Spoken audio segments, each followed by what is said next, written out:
சரிப்பா, கேள்வியா கேக்குறீங்க, நீ வந்தா என்ன செய்வ அதானே கேக்குறீங்க. கரெக்ட், கேட்கணும். மக்களோட அடிப்படை தேவைகளை தீர்க்கிறது தான் நம்மளுடைய ஃபர்ஸ்ட் வேலையே.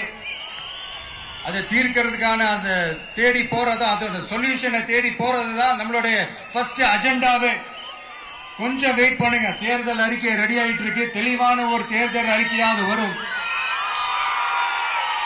என்ன நம்புற உங்களை நான் டிசப்பாயிண்ட் பண்ணவே மாட்டேன்.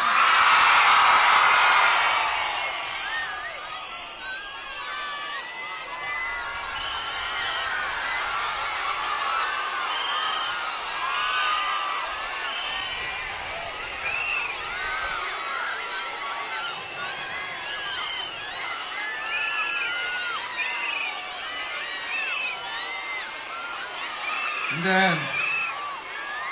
சும்மா ஆட்சிக்கு வரணும்ன்றதுக்காக இந்த நடைமுறைக்கு சாத்தியமே இல்லாத இந்த மாதிரி விஷயங்கள் எல்லாம், வாக்குறுதிகளை நான் என்னைக்குமே கொடுக்கவே மாட்டேன்.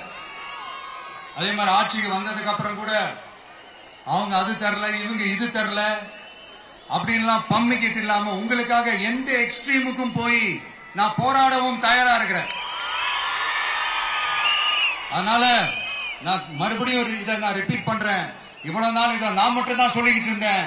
இப்ப களமே சொல்லுது, ரெண்டே ரெண்டு பேருக்கு நடுவுல தான் போட்டியே. ஒன்னு இன்னொன்னு தூய சக்தி டிவிக்கு, இன்னொன்னு தீய சக்தி டிஎம்கே.